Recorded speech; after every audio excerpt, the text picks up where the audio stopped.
सांस्कृतिक और राजनीतिक धागे से बंधे हुए दो क्षेत्र, दार्जिलिंग और कलिंपोंग, लेकिन अब दोनों के जो रास्ते हैं वो अलग हो चुके हैं। समय के साथ दोनों ने अपनी पहचान, अपनी आत्मा और रास्ते जो हैं वो अलग कर लिए।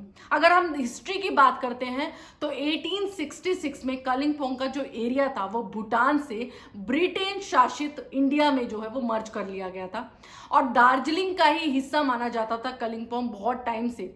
जब बात आती है 2017 की, जब भी बहुत बड़ा बदलाव देखने को मिला कि 2017 में कलिंपोंग को एक अलग से जिला घोषित किया गया।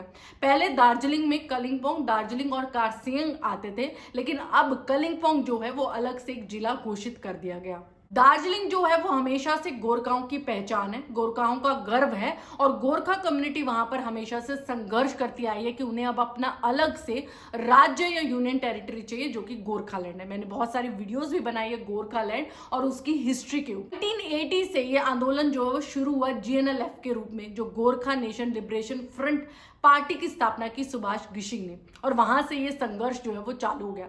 लेकिन अभी भी दोस्तों ये संघर्ष जारी है। गोरखालैंड जो है अभी भी अलग से यूटी या राज्य नहीं बन रहा है और साथ ही साथ इन लोगों को धोखा तो तब मिला जब इन लोगों का विकास के नाम पर सिर्फ घोटाले ही हाथ में आए। अगर हम दार्जिलिंग की बात करते हैं तो वहां पर बहुत सारी पार्टीज हैं।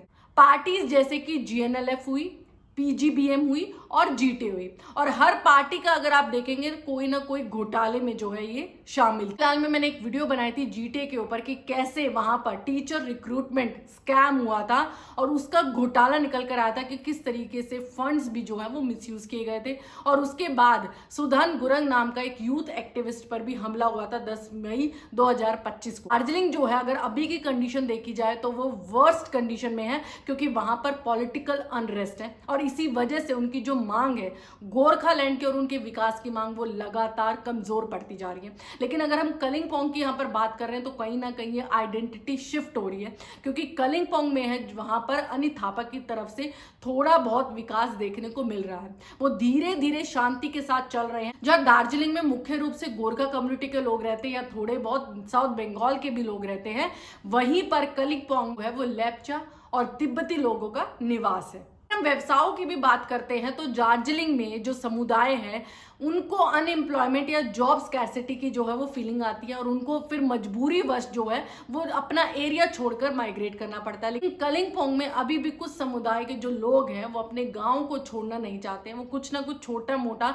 व्यवसाय वहां पर खोलकर जो है वो अपनी आमदनी वहीं से ही बनाते हैं। 2017 में जब कलिंपोंग अलग हुआ तो वहां के लोगों में भी अपना अलग से प्रशासन केंद्र चलाने के लिए अपनी पहचान और अपना अलग से व्यवसाय खोलने की जो सोच है उसने भी जन्म लिया। तो दोस्तों यहाँ पर देखना बहुत अहम होगा कि कौन सी पहचान जो है वो जरूरी है। यानी जो दार्जिलिंग की आइडेंटिटी शिफ्ट हो रही है, जो दार्जिलिंग है अपनी वर्स्ट कंडीशन में अभी अपने घोटालों की वजह से, करप्शन की वजह से, लोगों के इस आंदोलन को, गोरखालैंड आंदोलन की मांग को पूरा न करते हुए जिस तरीके की कंडीशन में वो क्या है, ये जो आइडेंटिटी है वो शिफ्ट होती जा रही है कलिंपोंग पे, ये बहुत मुख्य क्वेश्चन है और इसका आंसर हमें ढूंढना हो। और आपको क्या लगता है कि जो दार्जिलिंग की आइडेंटिटी है वो शिफ्ट हो रही है कहीं ना कहीं कलिंपोंग में? आप अपनी जो राय है वो मुझे कमेंट बॉक्स में जरूर दीजिए। और आपको लगता है कि कोई इन्फॉर्मेशन यहाँ मिस हुई है तो प्लीज उसको भी ऐड करिए। मैं अपनी दूसरी वीडियो में जो है उसको ऐड करने की कोशिश करूँ। और अगर आपको ये वीडियो अच्छी लगी हो तो इसको लाइक करें, जितना हो सके शेयर करें और मेरे चैनल को सब्सक्राइब करना ना भूलें। Thank you for watching.